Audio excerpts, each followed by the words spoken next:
Hello, I'm Leanne, and currently we're working on a book I call Pockets of Possibilities. I call it that because there's all of these pockets made from envelopes, and there's so many possibilities of things and ways you can use this book. I have a link up above if you want to connect up. You'll find a playlist with the previous tutorials that we've done so far.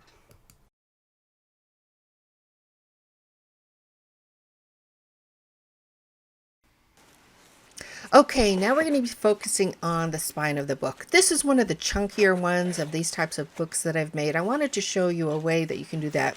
This book I want to actually store on a bookshelf so that you'll see the spine. So I want the spine to be pretty. What I'm doing here, I'm selecting some lace. I decided I want this lovely lace. It'll go over just the edge of the rim of the book, just ever so slightly, just like that, and then layering it up with some other pieces to make it just a more lovely, interesting spine that'll be sitting on my shelf. That I think will work splendidly. So I need to do the work in order to make it work.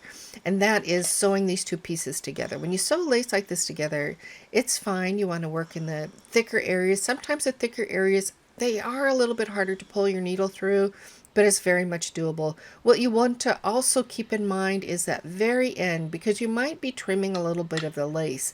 So you want to make sure that where you have it is sufficient so that you're not going to be cutting off the area of the stitching that's holding it together. See how lovely that looks over the edge? It's just a little bit going over the edge. In order to accomplish that, I'm using a special glue called Glossy Accents. This glue is superb. You can get it at your local craft shop usually, or if not, you can get it off of Amazon, but it really holds things like this together. So what I'm doing, I'm gluing the full edge of the book, but I also want to glue the tips of it that are just peeking over the top. I'm not going to have very much of a surface area that I'm actually gluing to this. So I want to make sure that I get a good stick and that all the areas that are touching that front part of the cover are actually glued up so that they can hold. Now this lace is a stiff kind of lace, and so if I don't have that little piece underneath it to hold it, it's going to keep pulling up. Once I have it, I let it dry, remove my stand that was kind of holding it in place, and see how perfectly that works. Now I'm going to do the same thing on the other side. I just recheck to make sure that the edges are going to be nice. I know exactly where I'm going to be putting the edges, how far up I'm going to be doing it. So I take my glue, place it right along the edge, and once again glue up the tips of it because I want those tips to also be very secure there. For this, once again, the lace is stiff, so I'm going to make sure that I have a brick on there. This is a brick I just got at the dollar store, and it's pushing it down a little bit farther than it's actually going to hold permanently because I needed to relieve some of the stress that that lace has. I have to push on this for a little while just to get it secure. I keep an eye on it and just tap it here and there.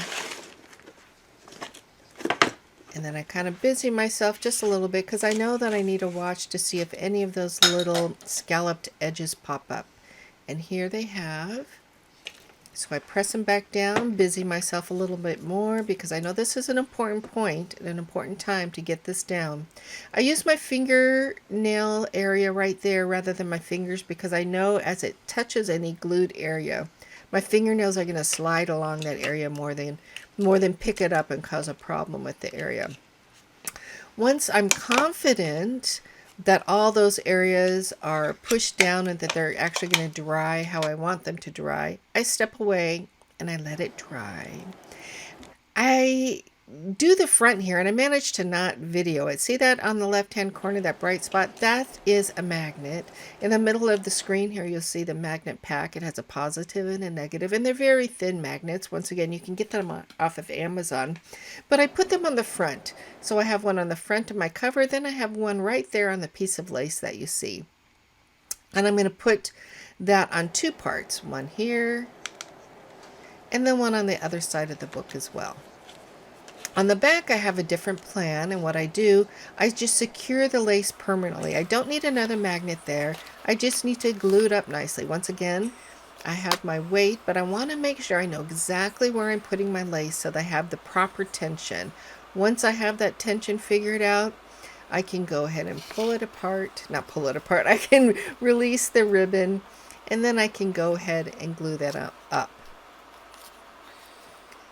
Now the brick is going to be putting a little bit more pressure, just like I did on the other one, because I want it to not have that tension, so it'll actually hold where I want it to hold. This particular lace is not as stiff, so it holds a little bit better. I can place it on there and be confident it's going to stay. I don't have to babysit it as much as I did the other one that I selected. I placed some glue also on the very tip edge of the lace because I don't want the lace to fray as it's being pulled on and off the bookshelf. I can place that there, and then I'm going to go ahead, once I'm confident, I'm going to put my stuff away, and I'm going to just let this dry as well. Okay, now that it's dry, now is the time that I can actually take a look at what it's going to look like.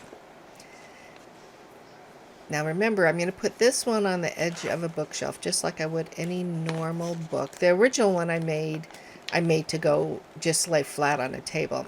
There was a little bit of stick there. I should have thought about that before and maybe checked it once more, but it's okay. Clips nicely. The tension is nice that I have. See how nicely it holds together, even that thick, fat piece of book. But I can really also open it up easily. It's just very functional as well as beautiful. So that's what it looks like. And then when we clip it all together, you can get a full look at the spine once more and see what it'll look like on the bookshelf. It really is just quite elegant and lovely. There you go. I will show you some other styles, some easy ways that you can do some of these thinner books. And I'll show you how to do that in some of the next videos. I hope you have a great day. Thanks for watching, and I will chat with you later.